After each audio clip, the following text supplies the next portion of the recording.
ကွန်ပျူတာတွေ laptop တွေမှာ screenshot ရိုက်နည်းလေးအကြောင်းကိုရှင်းပြပါမယ်။ဆရာမတို့သုံးနေတဲ့ကွန်ပျူတာရဲ့ Windows version HP ကနေစပြီးတော့လက်ရှိ11ထိ screenshot ဘယ်လိုလုပ်လို့ရလဲဆိုတာပြောပြပါမယ်။ဟုတ်ပြီ Windows HP မှာစပြီးတော့သုံးလို့ရတယ်။ Windows HP မှာကျမတို့ဒီ Snippy 2ဆိုတဲ့ဒီ software လေးနဲ့တော့သုံးလို့မရဘူး။ PRTSC ဆိုတဲ့ခလုတ်ကိုနှိပ်ရမယ်။ပြီးရင်ကိုသုံးနေကြ Microsoft Word Paint တစ်ခုခုဖွင့်မယ် Control V ကိုနှိပ်တယ်။ဒါဆိုရင်နံပါတ်1အဆင့်လေးနဲ့ဆရာမတို့ screenshot ရိုက်ကြည့်အောင်ပါ။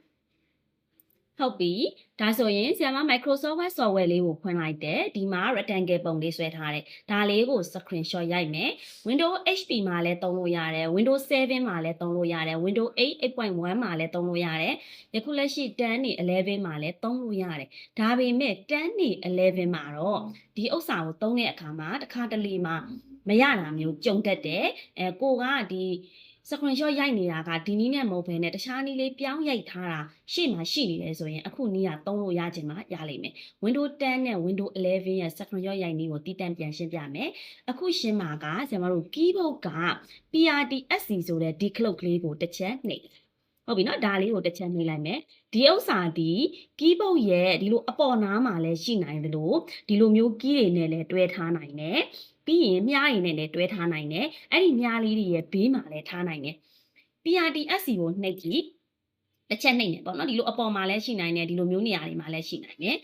ပြီးရင်ဒီလိုမျိုးရှေ့နားလေးတွေမှာလည်းရှိနိုင်တယ်ပေါ့နော်ဒီလိုအပေါ်တန်းလေးတွေကိုအရင်ကြည့်ကြည့်ပါအပေါ်တန်းမှာရှိတာပို့ပြီးတော့များပါတယ် PRTSC ဆိုတဲ့ခလုတ်ကလေးကိုတစ်ချက် keyboard ကနေနှိပ်လိုက်မယ်နှိပ်ပြီးသွားပြီဆိုရင်ဆရာမအခုဒီပုံလေးနဲ့ဒီစာမျက်နှာလေးယူထားတယ်ဒီပုံလေးကိုဆရာမဖြတ်ပြီးတော့ဆရာမ Microsoft Word ထဲမှာပဲကလစ်ချပြီးတော့ Control V နှိပ်မယ်နံပါတ်1က PRTSC ကိုနှိပ်တယ်နံပါတ်2ကကိုလိုချင်တဲ့ software ထဲမှာကလစ်ချဆရာမ Microsoft Word ထဲမှာပဲဖွင့်ပြီးတော့ကလစ်ချလိုက်တယ်ပြီးရင် Control ကိုဖိပြီးတော့ V ကိုနှိပ်လိုက်တယ်ဒါဆိုရင်စောစောလေးကဆရာမဒီမှာဒီပုံလေးဆွဲထားတဲ့ဒါဆို photo ပုံလေး screenshot ယူပြီးသွားပြီ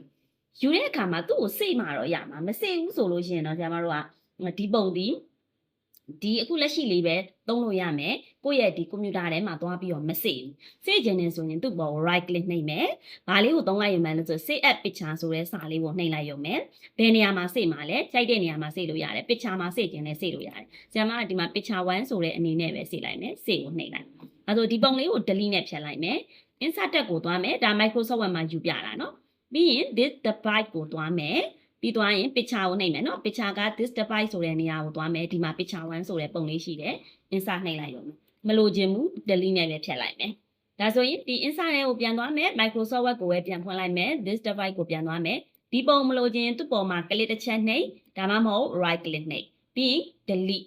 ဖြတ်လိုက်ရုံပါပဲဒါဆိုရင်ဒီမှာမရှိတော့ဘူးအဲ့လိုနည်းနဲ့လည်းယူလို့ရတယ် PRTSC ဆိုတဲ့ခလုတ်ကိုတစ်ချက်နှိပ်ပြီးရင် Microsoft Word ကလေးဖွင့်လိုက်မယ် Control ကိုပြီး V ကိုနှိပ်လိုက်ဟုတ်ပြီနော်ဒါကတနည်းနောက်တနည်းရှင်းပြပါမယ်ဟုတ်ပြီနောက်တနည်းကကြတော့ကျွန်တော်တို့ Windows 7ဆိုရင်စောစောလေးကပြောတဲ့အတိုင်းလဲသုံးလို့ရတယ်အဲ့မှာဆရာမတို့က Snippy 2ဆိုတဲ့ software လေးပါလာပြီ software တီထည့်စရာမလိုဘူး auto ပါပြီးသားအဲ့ software လေးကနေလဲရိုက်လို့ရတယ်ဒါဆိုရင် Microsoft မှာဒါလေးကိုပြန်ပြီးတော့ screenshot လေးရိုက်ကြည့်အောင်ဟုတ်ပြီ Snippy 2ဆိုတဲ့ software လေးကို window key လေးကိုနှိပ်ပြီးတော့ကျွန်တော်တို့ software ရှာမယ် window key လေးကိုတစ်ချက်နှိပ်လိုက်ပြီးရင် Snippy ဆိုပြီးရိုက်ရှာမယ်ဟုတ်ပြီဒီမှာကျွန်တော်တို့ Snippy 2ဆိုတဲ့ software လေးပေါ်ကိုတစ်ချက်နှိပ်လိုက်ပါမယ်နှိပ်ပြီးသွားရင်အဲ့ software လေးပွင့်လာပြီဆိုရင်ကျွန်တော်တို့ကဒီ software မှာ screenshot ရိုက်တော့မယ်ဘာကိုနှိပ်မှာလဲဆိုတော့ new ဆိုတဲ့စာလေးကိုနှိပ်လိုက်မယ်မှိန်သွားတယ်သူကကြတော့စောစောလေးကလိုမျိုးPRTSC ကိုနှိပ်လိုက်တယ် control ကိုနှိပ်လိုက်တယ်ဆိုရင်ကျွန်တော်တို့ကဒီအကုန်လုံးကိုရိုက်ပြီးသွားလားကိုဘာတာကိုဒီ Microsoft Word ထဲထည့်ပြီးတော့ crop တွေဖြတ်ပေါ့နော်ကိုလိုချင်တယ်လို့မျိုးဒီမှာကျတော့ကိုလိုချင်တဲ့နေရာကိုရွေးလို့ရတယ်ဥပမာဆရာမဒီနေရာကိုဒီလိုမျိုးလေးဖိပြီးဆွဲလိုက်မှာလားဒါဆိုဒီလိုပုံလေးပဲပေါ်လာတယ်ဟုတ်ပြီနော်အဲ့ဒါကိုမှစေ့မယ်ဆိုရင်ဒီမှာဆရာမတို့ကစေ့ဆိုတဲ့နေရာလေးကိုတွားလိုက်ရုံနဲ့စောစောလေးကလို့ဘယ်နေရာမှာစေ့မှာလဲ picture မှာစေ့မှာလားနာမည်ပေးပြီးတော့စေ့လိုက်ရုံပဲပြန်ပြောပါမယ်ဒါဆိုရင်ဆရာမဒါကိုဖြတ်လိုက်မယ် no နဲ့ပဲထွက်လိုက်မယ် Snippy 2ကိုသွားပါမယ် SNIPဒါဆိုရင် Snippy 2ဆိုတဲ့ software လေးပေါ်လာရင် open လေးနဲ့ဖွင့်ပြီးသွားပြီဆိုရင် new ကိုနှိပ်သူကကြတော့ရွေးလို့ရတယ်နော်ဒီနေရာလေးပဲဆရာမရွေးချင်တာလားဒီအပေါ်ပိုင်းလေးပဲအောက်ကပုံမပါဘူးရွေးလို့ရတယ်ပြီးရင်ဒီလို box လေးပေါ်လာရင်ဒီကစေ့ပုံလေးကတရားလေးပါစေ့လေးကိုတစ်ချက်နှိပ်အဲ့လိုမဟုတ်ရင်လည်း control နဲ့ S နဲ့နှိပ်လဲရတာပဲ ဒါဆိုဒီမှာနာမည်ပေးပြီးတော့စေကြိုက်တဲ့နေရာရွေးလို့ရတယ်ဒါဆိုစေတာကတော့ရှေ့အတိုင်းပဲဆိုတော့မပြောတော့ဘူးဒါဆိုရင် snippet 2ဆိုတဲ့နေရာကနေလဲရွေးလို့ရအစေ screenshot ရိုက်လို့ရတယ်နောက်တစ်နည်းပြောပြပါမယ်Windows 7မှာနှစ်ခုသုံးလို့ရတယ် Snippet 2လည်းသုံးလို့ရတယ်စောစောလေးကပထမတင်ခဲ့တဲ့ PRTSC နဲ့ Control ပွေနဲ့နှိပ်ပြီးတော့လည်းစေလို့ရတယ် Windows 8မှာ Snippet 2သုံးလို့ရတယ်သူကပို့ပြီးတော့သုံးလို့ရလာပြီနောက်ထပ်ဘာသုံးလို့ရတယ်လဲဆိုရင်စောစောလေးကသုံးတဲ့ PRTSC နဲ့ Control ပွေနဲ့လည်းသုံးလို့ရတယ်နောက်ထပ်တစ်ခုက Windows key ကိုဖိပြီးတော့ PRTSC ကိုနှိပ်လိုက်လို့ရတယ်အဲ့ဒါဆိုရင်ကျွန်မတို့ကစေစရာမလိုဘူးသူ့ဘာသာသူစေပြီးသားဒါလေးကိုလုပ်ပြပေးပါမယ်ဟုတ်ပြီအဲ့ဆိုရင် Microsoft ကလေးဒီတိုင်းလေးပဲဖွင့်ထားတယ်အခုဆီမက keyboard က Windows key ကိုဖိလိုက်တယ်ပြီးရင် PRTSC ဆိုတဲ့ခလုတ်ကလေးကိုနှိပ်လိုက်တယ်နှိပ်လိုက်ရင်အခုလိုမျိုးမျက်တောင်လေးခဏပိတ်သွားတယ်ပိတ်သွားရင်ရပြီဒါဆိုရင်ဆီမစေစရာလည်းမလိုဘူးကိုသုံးတဲ့ Microsoft Word ထဲက picture ကိုယူလဲရတယ်အဲ့လိုဘူးဆိုရင်ဆီမတို့ဒီ this PC ကိုနှိပ်မယ် this PC က picture ကနေသွားကြည့်လဲရတာပဲစေထားတဲ့ file တွေကရိုက်တဲ့နေရာကကြည့်လို့ရတယ်သူ့မှာကြတော့ဒီလိုနေရာတွေမှာသွားစေစရာမလိုဘူး screenshot ဆိုတဲ့ဖိုရာအလိုလိုပေါ်ပြီးသားသူ့ပေါ်လေးကိုနှစ်ခါစတိုင်းနှိပ်ဖွင့်လိုက်မယ်ဒီမှာတော့ဆီမက screenshot ရိုက်ထားတာများတယ်ပေါ့နော်ဒီမှာ screenshot ဆိုတဲ့နောက်ဆုံးပုံလေးကိုနှိပ်လိုက်ဒါဆိုရင်ကျမတို့ကနောက်ဆုံးလုပ်ခဲ့တဲ့ပုံကနောက်ဆုံးမှာပဲပေါ်တာနော်ဒါဆိုရင်အခုဒီမှာ screenshot ပုံလေးပေါ်လာလိမ့်မယ်စောစောလေးကဆီမလုပ်ခဲ့တဲ့ screenshot ပုံစေစရာမလိုဘူး तू ကအလိုလိုစေပြီးသားဟုတ်ပြီနော်ဟုတ်ပြီဒါဆိုရင်ကျမတို့ Windows 8မှာဆိုရင်3မျိုးတောင်လုပ်လို့ရသွားပြီ Snippet 2လည်းသုံးလို့ရတယ်ပြီးရင် PRTSC ကိုနှိပ် Control ပွေနဲ့ကိုယ့်အကိုစေလို့လည်းရတယ်ကိုယ့်အကိုမစေချင်ဘူးဆိုလို့ရှိရင် Windows key လေးကိုပြီး PRTSC ကိုနှိပ်အဲ့မှာကျမတို့ကိုယ့်အကို screenshot ဖိုတာထဲမှာတွားပြီးတော့ကြည့်ရုံပဲဟုတ်ပြီနောက်ထပ်ကျမတို့လက်ရှိသုံးနေတဲ့ Windows 10နေ Windows 10နေမှာ Snippet 2နဲ့စောစောလေးရလို့လည်းသုံးလို့ရတာပဲစောစောလေးက Windows ကိုပြီး PRTSC ကိုနှိပ်လဲရတာပဲနောက်တစ်ခု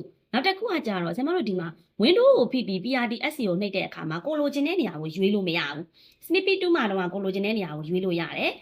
ကိုယ့်အကိုစေရသေးတယ်ဒီမှာကြတော့လေအဲ့တိုင်းပဲ PRTSC နဲ့ Windows key နဲ့နှိပ်တာကချက်ချင်း screenshot ဖိုတာတဲ့ကိုတော့ရောက်သွားတယ်ရွေးလို့တော့မရဘူးရွေးပြီးတော့ယူလို့မရဘူးရွေးပြီးယူလို့ရရင် Windows 10ကနေစပြီးသုံးလို့ရတယ် Windows 11မှာလည်းသုံးလို့ရတယ် Windows key ရဲ့ Shift ရဲ့ S ရဲ့နှိပ်လို့ရပါတယ်ကျမတို့ဒီမှာ Windows key ကိုလည်းဖိမယ် Shift ကိုလည်းဖိမယ် S ကိုလည်းဖိမယ် Windows key ရဲ့ Shift ရဲ့ S ရဲ့ဖိလိုက်ရင်အခုလိုလေးမှိန်သွားလိမ့်မယ်ပြီးရင်ဒီလိုပုံစံလေးပေါ်လာလိမ့်မယ်ဒါဆိုရင်ဆရာမကဒီမှာ rectangle tool လေးနဲ့ကိုလိုချင်တဲ့နေရာလေးဒီနားလေးမှာဖိဆွဲမှာလားဒီနားမှာဖိဆွဲမှာလားဖိဆွဲလိုက်ပါမယ်ဟုတ်ပြီဖိဆွဲပြီးသွားပြီဆိုလို့ရှိရင်သူကဒီလိုဘတ်နားလေးမှာပေါ်တယ်တစ်ချက်နှိပ်လိုက်ပုံလေးပေါ့နှိပ်ပြီးသွားရင်ကျမတို့စေမယ်ဒါဆိုစေမယ်ဆိုလို့ရှိရင်လည်းဒီမှာစေတဲ့ပုံလေးကိုနှိပ်ပြီးတော့စေလိုက်ရောမယ်သူက Snippet 2နဲ့တော့နည်းနည်းလေးစင်နေပေါ့နော်ဒါဆိုဒီမှာစေချင်ရင်စေလိုက်ရောမှာပဲသူ့ကိုနှိပ်ရမယ် keyboard shortcut ကလေးကိုပြန်ပြောပါမယ် Windows key ရဲ့ SHIFT Shift ရဲ့ပြီးရင် S ရဲ့နှိပ်ရမှာပါ S ကိုနှိပ်လိုက်ရင်အခုလိုမျိုးလေးမှိန်သွားလိမ့်မယ်မှိန်သွားပြီးရင်ကိုလိုချင်တဲ့နေရာလေးမှာဖိပြီးတော့ဆွဲလိုက်ရုံပဲပြီးရင်သူကဘောက်ပေါ်လာရင်တော့စေရမယ်နော်ဟုတ်ပြီဒါဆိုလို့ရှိရင်နောက်ထပ် Windows 11 Windows 11နဲ့ Windows 10ကတော့အတူတူပါပဲ Windows 11ရဲ့ Windows 10ကတော့အတူတူပဲကျွန်တော်တို့ Snippet 2သုံးလို့လည်းရတယ်ဝင်ပြီးရင် Windows နဲ့ PRTSC ကိုလည်းသုံးလို့ရတယ်ပြီးရင်Windows ရဲ့8ရဲ့ S ရဲ့သုံးလို့ရတယ်ပေါ့နော်ဟုတ်ပြီအဲ့မှာကျွန်တော်တို့ကဒီ Windows 10နေ11နေမှာက PRTSC ကိုနှိပ်ပြီးတော့ဒီ Control V နဲ့ pick မချတော့ဘူးပေါ့နော် paste သွားပြီးမချတော့ဘူးဒီဟာတွေသုံးတာပို့ပြီးတော့များလာတယ်ပေါ့နော်ရွေးစရာမလိုဘူးအကုန်လုံးရိုက်ချင်ရင် Windows ကိုပြီး PRTSC ကိုနှိပ်အဲ့လိုမသုံးချင်ဘူးဆိုရင် Windows ရဲ့ Shift ရဲ့ S ရဲ့နှိပ်ဒါကတော့နောက်ပိုင်း Windows တွေမှာအသုံးများလာတာပါ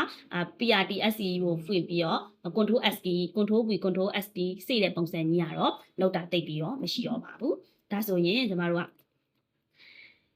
ဒီမှာ screenshot ရိုက်နည်းတွေအများကြီးပြောထားပါတယ် Windows HP ကတော့လောလောဆယ်မှာမသုံးသလောက်ရှာသွားပြီ Windows 7 8 8.1 မှာဆိုရင် Snippet 2နဲ့သုံးမလား PRTSC ကိုနှိပ် Control ပြီးတော့နှိပ်8နဲ့ 8.1 မှာဆိုလို့ရှိရင် Windows နဲ့ PRTSC နဲ့စပြီးသုံးလို့ရလာပြီ Windows 10 11မှာတော့အကုန်လုံးသုံးလို့ရတယ်ဒါပေမဲ့ဒါလေးသုံးမယ်ဆိုရင်တော့တတိထား Windows နဲ့ Shift တွေ S တွေကိုနှိပ်ခဲ့မိတယ်ဆိုရင်ဒါလေးတွေကနည်းနည်း Control ပူရေးပိတ်ချတာတွေကကြတော့ Windows 10နဲ့11မှာနည်းနည်းလေး error ဖြစ်တတ်တဲ့ဒီနှစ်ခုနဲ့ပဲသုံးပါ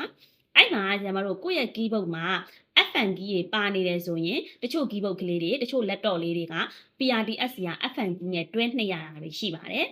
NAC ဆရာမတို့ Apple ကိုသုံးတဲ့ဒီ NAC book တွေပေါ့နော် MacBook သုံးတဲ့ computer အမျိုးအစားတွေက screenshot ရိုက်မယ်ဆိုရင် command ရယ် shift ရယ် 3 ရယ်လည်းနှိပ်လို့ရတယ်4ရယ်လည်းနှိပ်လို့ရပါတယ်သူ့အလိုလိုစေပြီးသားပါသွားပြီးတော့စေစရာမလိုပါဘူးဒါကတော့ကိုယ့်ရဲ့ laptop ကိုယ့်ရဲ့ computer မှာဘယ်လိုမျိုး screenshot ယူလို့ရလဲဆိုတာရှင်းပြပေးရပါနောက်ပိုင်းအသုံးအများဆုံးကတော့ Snippy 2 သုံးရင်သုံးဒီ software လေးသုံးရင်သုံးမသုံးချင်ဘူးဆိုရင် Windows နဲ့ PRDS သုံးစေစရာမလိုဘူး Windows 8ရဲ့ S ရဲ့နှိပ်မယ်ဆိုရင်တော့ကိုလိုချင်တဲ့နေရာကိုရွေးပြီးတော့ဆွဲလို့ရတယ်ရွေးပြီးယူလို့ရတယ်ပြီးရင်တော့ကိုဘာသာကိုသွားပြီးတော့စေရမယ်ဒါကတော့ screenshot အသုံးပြုနည်းလေးကိုရှင်းပြပေးတာဖြစ်ပါတယ်